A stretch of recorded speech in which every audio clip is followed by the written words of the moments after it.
you're listening to Audiology, support our work on Patreon and be sure to submit your requests for topics in the comments below. Let's delve into a fascinating chapter of American political history known as the Third Party System.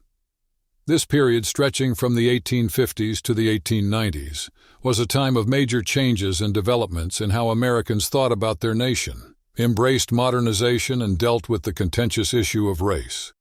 Part of this era, especially towards its end, is also recognized as the Gilded Age, highlighting its distinctive features compared to the political landscapes before and after.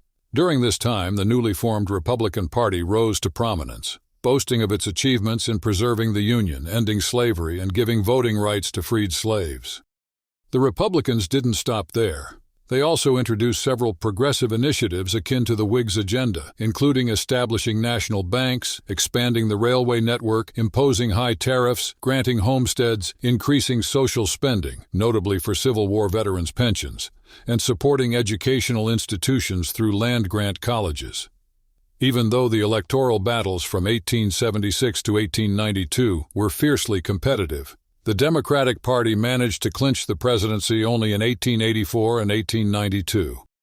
It's worth noting that in both the 1876 and 1888 elections, the Democrats secured the popular vote but fell short in the Electoral College. Despite this, Democrats usually held the reins of the U.S. House of Representatives between 1875 and 1895 and controlled the Senate at various intervals during this period. The 1876 election, in particular, is pointed out by historians as a turning point that signaled diminishing support for Reconstruction efforts. Geographically, the Republican Party found strong support in the northern and western states, with a few exceptions like New York, Indiana, New Jersey, and Connecticut, where political allegiances were more evenly split. Post-1876, the Democratic Party gained a stronghold in the southern states, famously known as the Solid South. Just like the era before, the third-party system was marked by a high level of engagement from voters, who regularly showed up to vote in large numbers. People were incredibly loyal to their political parties, which relied on conventions to nominate candidates. These parties were organized in a top-down manner and used government jobs as rewards for party loyalists, a practice known as the spoils system. In cities with populations of 50,000 or more, political bosses emerged who had significant influence, often relying on the support of recent immigrants. Newspapers remained the main way people got their news, with most papers clearly supporting one political party or the other. Let's break it down so it's easier to understand when you're just listening. On one side, we have the Republicans. Their support base was pretty diverse across the North, including business owners, professionals like doctors and lawyers, and the more innovative farmers who were into modern farming methods. Down in the South, a lot of the newly freed African Americans who just got the right to vote leaned towards the Republicans. However, the local leadership there often came down to the locals, referred to as scalawags, and Northerners who moved south after the war, whom some called carpetbaggers. Now, because of issues surrounding race, a huge number of white Southerners ended up siding with the Democrats, seen as the Redeemers. Speaking of the Democrats, they were pretty much under the thumb of the conservative, business-friendly group known as the Bourbon Democrats for quite a stretch, leading from 1868 all the way to their big loss in 1896 against William Jennings Bryan. Their group was a mix of different folks, traditional Democrats up north, some of whom were once Copperheads who were against the Civil War, along with the Southerners referred to as Redeemers. They also had a significant number of Catholic immigrants in their ranks, particularly Irish Americans and German Americans. Plus, the Democrats appealed to unskilled workers and the very rural farmers in parts of New England and the Ohio River Valley. The religious landscape deeply influenced political allegiances. Northern Methodists, Congregationalists, Presbyterians, and Scandinavian Lutherans, among other pietistic groups, closely aligned with the Republican Party. In contrast, Catholics, Episcopalians, and German Lutherans, known for their liturgical traditions, tended to gravitate towards the Democratic Party, seeking a safeguard against the pietistic push for morality, particularly against prohibition. Despite both parties appealing to a broad range of economic classes, the Democrats generally attracted more support from the working class. Cultural and religious conflicts played a key role in shaping political debates, notably around prohibition and the public funding of religious schools. In the North, Roughly half of the voters were pietistic Protestants, who believed in using government power to curb what they saw as societal ills like alcohol consumption. On the other side, more than a quarter of the electorate belonged to liturgical churches, advocating for a separation of church and state in matters of personal morality. This divide turned prohibition into a fiery topic in state politics for years, culminating in national prohibition being enacted in 1918 and then repealed in 1932. This issue starkly divided the parties, casting Democrats generally as the wet or anti-prohibition party and Republicans as dry or pro-prohibition, despite there being members within each party who opposed their party's stance on the issue. In the mid-1850s, a major shift happened in American politics, marking the birth of the Republican Party. Historian William Ginnap points out this shift, often called the Great Realignment, actually started before the decline of the Whig Party and was sparked by everyday voters, not the politicians. The main issues that drove this movement were deeply rooted in cultural and religious differences, pitting pietistic Protestants against liturgical groups like Catholics, Lutherans, and Episcopalians. These disputes revolved around topics like Catholicism, prohibition, and a strong anti-immigrant sentiment. During this time, movements that were anti-Catholic and pro-prohibition gained traction, notably the American Party, which originally formed from secretive groups known as the Know-Nothing Lodges. This party capitalized on middle-class fears of corruption, which they linked directly to Catholics, pointing fingers especially at the newly arrived Irish immigrants for bringing crime and poverty. While opposition to slavery was a factor, it initially took a back seat. The Know-Nothing Party, despite capturing the mood of the time, failed due to ineffective leadership, paving the way for the Republicans to dismantle it. The issue of nativism was so dominant that the Republicans couldn't ignore it entirely, yet they managed to focus the public's concern on the fear that slave owners would monopolize prime farming land if slavery expanded. This political upheaval was so intense it made people change their party allegiance, highlighted by the rapid decline of the Know-Nothings, the ascendance of the Republican Party, and divisions within the Democratic Party between 1854 and 1858. The Republicans, with their solid ideologies and talented leaders, quickly outpaced the struggling American Party, and by 1856, they were a force to be reckoned with. By 1858, they had majority control in every northern state, positioning them to clinch the presidential electoral votes in 1860.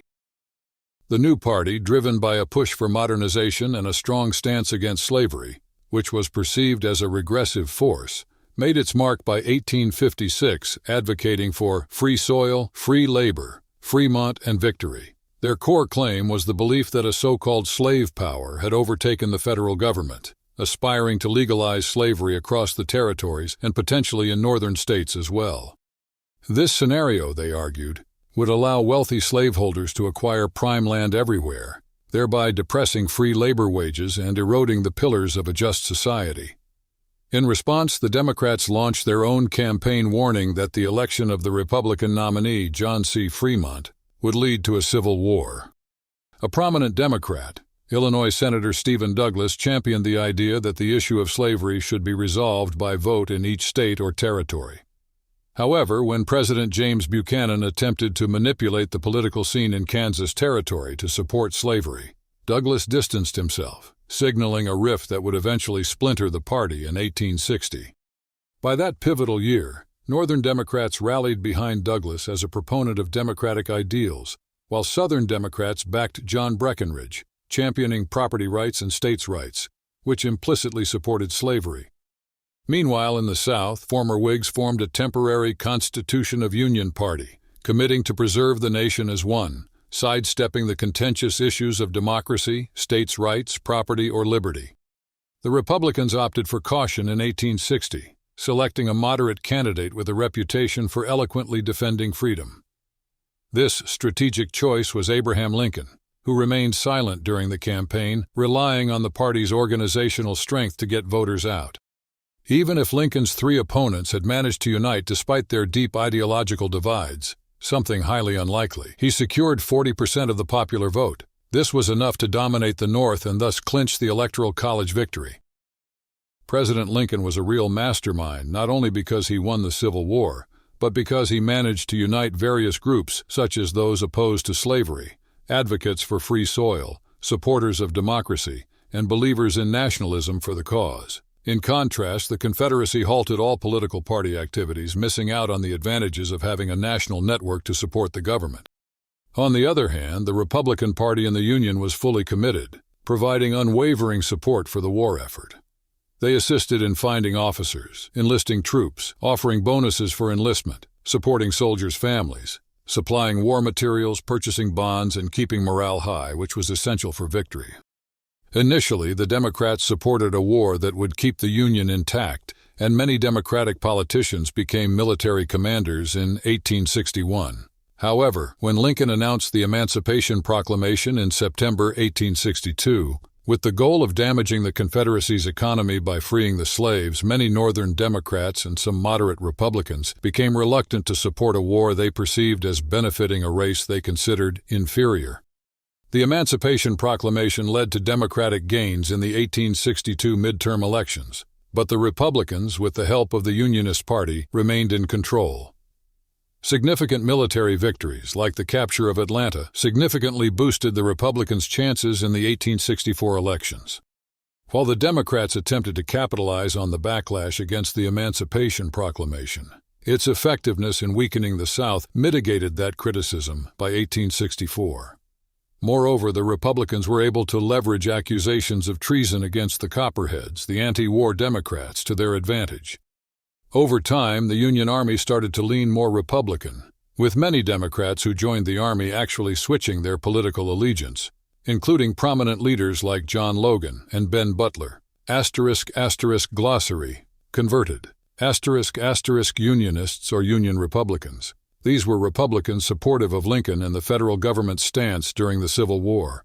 *** Radicals, or Radical Republicans. These Republicans wished to impose strict conditions on the South before allowing it to rejoin the Union and prioritized black voting rights over the re-enfranchisement of ex-Confederates.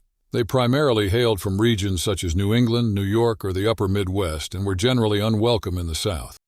*** Conservative Unionists. Within the Republican Party, these members favored a gentler approach toward the white population of the former rebel states, opposing the Radicals' more stringent strategies. Copperheads. *** These were Northern Democrats who opposed the Civil War. War Democrats. Democrats who cooperated with the Union Party to defeat the rebellion. Southern Unionist. This term referred to Southerners who supported the U.S. government during the war, similar in spirit to the Copperheads but hailing from the South. For a long time after the Civil War and throughout the Reconstruction era, the American political landscape was deeply divided. The drama finally started to calm down with the Compromise of 1877, which marked an end to this intense political conflict. For about 25 years, political battles were fiercely fought. On one side, Republicans reminded the public of the sacrifices made by Union soldiers by invoking the bloody shirt, while Democrats raised false alarms about potential black supremacy in the South and the risk of wealthy elites taking over in the North. The Republican Party, which had come into existence in 1854 with a modern vision, started to question what they saw as corruption within the ranks of Ulysses S. Grant and his administration, despite the strong support from newly freed black voters. This led to some Republicans breaking away in 1872 to form the Liberal Republican Party, though their efforts didn't stop Grant from being re-elected. By the mid-1870s, it was clear that the dream of a Confederate nation was over. Even the staunchest Republicans recognized that their efforts to build a political coalition in the South with African Americans, locals who were loyal to the Union, and Northerners who moved south after the war had failed. The Democrats made a big comeback in Congress in 1874, taking advantage of the economic hardships facing the country. This raised questions about how long the Republicans could maintain control in the South, especially using the Army. The election of Rutherford Hayes as president after a contentious vote count highlighted how shaky politics in the South could even threaten the presidency's credibility. When Hayes removed the last of the federal troops in 1877, the Republican Party's presence in the South nearly vanished, surviving only on the minimal support they got from the federal government. It would take another 40 years before a Republican managed to win a presidential election in any of the former Confederate states. In the late 1880s, the political scene in the United States heated up over tariffs. Grover Cleveland and his group, known as the Bourbon Democrats, were all about keeping tariffs low, basically just enough to keep the government funded. They made this idea their battle cry in the 1888 election. Meanwhile, the Republicans at the time pushed for high tariffs and high spending. Down at the state level, there was a big push for prohibition by certain groups, and some states even tried to get rid of foreign language schools that catered mainly to German immigrants. This issue blew up in Wisconsin with something called the Bennett Law in 1890, causing a huge political struggle which the Democrats ended up winning. The massive wave of immigrants that had arrived after the war started to really shake up the political landscape. Their votes tended to split along ethnic and religious lines. Notably, a significant number of Germans started siding with the Democrats, enough so that by 1892 the Democrats had a majority at the national level. Party loyalty was becoming less rigid, highlighted by Germans switching sides and the sudden emergence of the populists. Traditional campaign strategies were evolving too, with a new emphasis on educating swing voters. However, a major economic downturn, the Panic of 1893, during Cleveland's second term, threw everything into chaos. This depression severely damaged the appeal of the populist movement in the South and West. The Republicans scored an overwhelming victory in 1894, decimating the Democratic presence in the North. By the 1896 election, William Jennings Bryan and the radical Silverites took over the Democratic Party. They sharply criticized the current Democratic president and advocated for a return to a simpler agrarian economy, as inspired by Jeffersonian principles. Bryan passionately argued against big business and the gold standard in his famous Cross of Gold speech, stating they were harming workers and farmers. Despite his intense campaigning, notably making up to 35 speeches a day, the Republicans, led by William McKinley and Mark Hanna, fought back with their own campaign of education, using cutting-edge advertising tactics. McKinley argued that Bryan's policies would ruin the economy, promising instead prosperity, sound money, and job growth. He aimed to reassure every segment of society, including German Americans who were wary of Bryan's stance on inflation and prohibition. McKinley's comprehensive victory reshaped the political landscape, uniting cities and rural areas, Northeast and Midwest, businessmen and workers. He won nearly every city with a population over 50,000, while Bryan took the rural South and mountain states. McKinley's win, followed by an even more decisive re-election in 1900, cemented the philosophy of pluralism as a key American political ideology for the coming century. In the 1896 election, William Jennings Bryan made headlines by giving over 500 speeches in just 100 days. It didn't really matter that most newspapers didn't support him. What mattered was that his speeches were the talk of the town. The way campaigns were financed also saw a big change. Before, political parties used patronage to fund their campaigns, but reforms meant they had to find new ways to get money. Mark Hanna came up with a plan. He convinced worried business leaders and financiers that he had a solid strategy to win the election, and then charged them for their part of the campaign expenses. Hanna ended up spending $3.5 million in 3 months on speakers, pamphlets, posters, and rallies. These efforts painted a grim picture of what would happen if Bryan won, and promised prosperity and pluralism if William McKinley was elected. Additionally, people started to care less about sticking to one political party. It became more common and even respectable to identify as an independent, showing that voter loyalty was not as strong as it used to be. Throughout the 1800s, smaller political groups like the Prohibition Party, Greenback Party, and the Populist Party emerged, driven by a widespread dissatisfaction with the major parties and a desire for politics to focus on the public's needs instead of party lines. This movement wasn't so much about political ideologies as it was a reaction to social experiences, and it found its most effective expression at the local level. Nevertheless, as candidates from these third parties tried to make their mark in the broader political landscape, they faced a dilemma. To gain any significant ground, they ended up having to work with the very major party figures they initially opposed, an action that went against their core anti-party principles. This compromise led to internal disagreements and weakened the third-party movement toward the end of the 1800s. Many who had hoped for reform and had supported nonpartisan initiatives started to back the Republican Party instead, which seemed to offer a platform that resonated with their concerns, including issues like anti-slavery and prohibition. The significant victory by the Republicans in the late 1800s, which happened again in 1900, really boosted business confidence and kicked off a 30-year period of prosperity that the Republicans were proud to claim credit for. This win also marked the end of the third-party system era and ushered in what is known as the fourth-party system from 1896 to 1932. While many voters stuck to their usual patterns, some shifted their allegiances. This shift ensured the Republicans dominated the industrial Northeast, setting the stage for the progressive era to introduce new ideas and a fresh political agenda.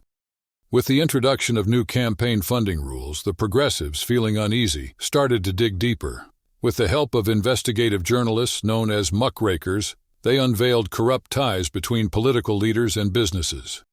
To counter this, new legislation and constitutional amendments were brought in to lessen the power of these political bosses by establishing primary elections and allowing for the direct election of senators. Theodore Roosevelt, too, was concerned about businesses' growing influence over government. When he felt William Howard Taft, a former friend and ally, was getting too comfortable with pro-business conservatives, especially on issues like tariffs and conservation, Roosevelt decided to part ways with him and the Republican Party. After losing the Republican nomination to Taft in 1912, Roosevelt didn't back down. Instead, he created a new progressive party, popularly known as the Bull Moose Party, and ran as a third candidate. Even though Roosevelt managed to secure more votes than Taft in both the popular and electoral votes, their split ultimately allowed Woodrow Wilson to win, ensuring that pro-business conservatives remained a strong force within the Republican Party. Thanks for watching. Share your thoughts in the comments and subscribe for more content.